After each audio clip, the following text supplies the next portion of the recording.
저는 몸이 굉장히 뻐득해요. 저보다 더 뻐득한 사람 못 봤습니다, 지금까지. 근데 지 한 번 발생하지 않았어요. 예, 지가 한 번도 발생하지 않았습니다. 그 원인은 평상시에 그 영양에 관련돼 가지고 이런 거 수분이라든지 이런 좀 바나나 뭐 이런 거 거기 뭐 멸치도 그렇지만 우유 맨날 먹어요. 우유 많이 먹을 때 하루에 3잔씩 먹습니다. 예. 질은 한 번도 발생한 적이 없습니다. 스트레칭 같은 거 이거 유연성 같은 경우는 한 번도 뭐 제대로 뭐 이렇게 뭐 충분히 풀어주고 한 적이 없어요. 대충대충 풉니다, 저는. 뛰면서 몸을 이제 가동 범위를 넓힙니다. 예. 어느 정도 넓히고 해도 지가 올라온다든지 그런 적이 없습니다. 요가, 스트레칭, 요가도 저 한 8개월인가 해도 그거하고는 아무 상관이 없어요. 저 경험으로는 예, 전해질하고 수분에서 원인을 찾습니다. 그리고 가체중이신 분들은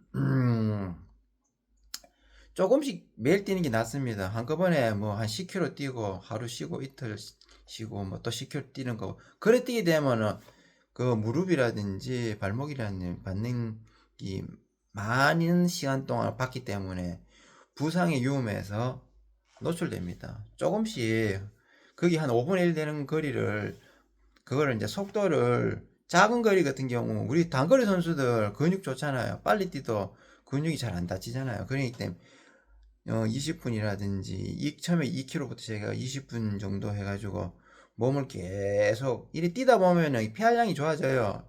산소를 옮기는 게 헤모글린 숫자가 많아지면서 전에는 조금만 뛰도 힘든 거 나중에는 예, 좀 더 길게 좀 더 빨리 뛰도 숨이 안 찹니다. 그렇기 때문에 좀 시간을 좀 두고 예, 그렇게 연습하셔야 돼요. 너무 한 1500, 2000? 이 정도만 뛸 수 있어도 10km 뛰는데 문제 없습니다. 굳이 뭐 예를 들어 가지고 풀코스 뛰기 위해서 풀코스에 준하게 연습 하프로 대회를 완주하고 그런 거는 솔직히 나는 그 방법은 공부 못하는 사람들이 그 책을 시험에 안 나온 문제를 계속 외우는 식으로 그거는 조금 지름길하고는 좀 딴 데로 새는 길입니다. 예. 조금씩 해가지고 단련을 계속 시켜야 돼요. 그래가지고 체중도 매일매일 조금씩 공복에 뛰는 게 체중이 잘 빠집니다. 그 운동을 할 때는 또 많이 먹게 되잖아요. 운동 안 하면 또 쪄쁩니다. 근데 매일 똑같은 시간에 패턴으로 해가지고 꾸준하게 적은 양이라도 그 뛰게 되면 체중이 서서히 빠져요. 지방이 근육으로 만들어지면서 계속 예, 몸이 만들어집니다. 적게 매일매일 뛰는 거는 그 가차중한테는 그거는 필수라 생각합니다. 저는 저 경험으로 통해서도 체중 뺄 때 그랬습니다. 많이 매일 뛰게 되면 체중이 더 많이 빠져버립니다. 제가 63에서도 54kg까지 뺄 때도 100분부터 시작해가지고 160분까지 해가지고 어쩔 땐 하루에 55kg 뛰면 그래 쭉 빠져버립니다. 매일 20분이라도 매일 꾸준하게 적게 해야지만 그 무릎이라든지 발목도 안 다치고 안전하게 뛸 수 있습니다. 그리고 좀 부지런해야 되겠죠. 원래 달리기 하시는 분들이 좀 부지런해야 됩니다. 사람마다 틀리는데 뭐 거리주도가 있고 시간주도 있는데 저는 시간주로 뜁니다. 어떤 코스분은 뭐 거리주로 뛰는데 풀코스 준비하는 거나 하프도 장거리주 같은 경우는 한 100분 정도 저는 시간을 주고 뜁니다. 거리주를 한다 하면 그 실전 페이스 우리가 실전에 풀코스 뛰는 시합 뛰는 페이스와 똑같이 뛰어야 됩니다.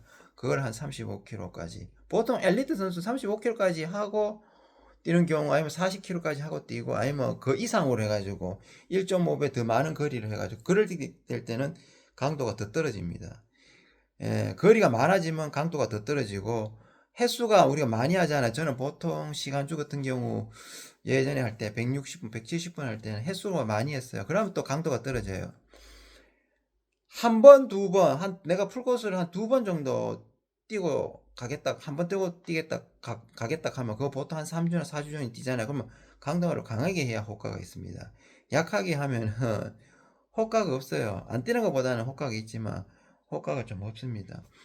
전에 예전에 그 우리 또 그때 홍콩 뛰었을 때 그 같이 룸메이트 했는 그 군인 출신이 있었는데 맨날 출퇴근하면서 영걸인가 김영걸인가 아무튼 저보다 나이 한 4살 적었어요. 지금은 뭐 하고 있는지 모르겠는데 예, 그때 보면은 연습 하나도 안 했어요. 춤 처음 끝나고 홍콩이 2월 달이니까 한 3개월 동안 연습을 제대로 안 했더라고. 그래가 풀코스 뛰는데 3시간 40분 겨우 뛰더라고. 그리고 뭐 한 달 뒤에 풀코스를 뛰는데 한 2시간 40분 뛰대요. 거의 실전과 같은 연습을 한 번 정도는 강하게 해줘야 풀코스 뛰는데 좀 무난하게 뜁니다. 그 거리 이상으로. 아마 그 3시간 40분 될 때는 그 사람한테 그 상황에서는 연습 안 했기 때문에 최선이었을 겁니다. 유연성하고 뭐 스트레칭 많이 하고 요가 많이 하고 뭐 필라테스 많이 하고 그 유연성하고 지하고는 그거는 별개입니다. 별개. 예. 그 지 잘생긴 사람 유연성 좋아요. 스트레칭도 많이 하고 가동 범위 넓고. 예. 우리 그 회사의 그 창원이 도나테인 같은 경우 뻗어칩니다. 예. 그래도 지 한번 안 생겨요. 체조 같은 거 이런 거는 필수적으로 하셔야 돼요. 하는데 저 저 경험과 제가 아는 이론 상식으로는 예, 전해질하고 수분이 몸에서 많이 뺏겼기 때문에 그걸 채워줘야 됩니다. 항상 운동을 하는 사람은 항상 그거를 균형을 맞춰가지고 채워줘야 됩니다.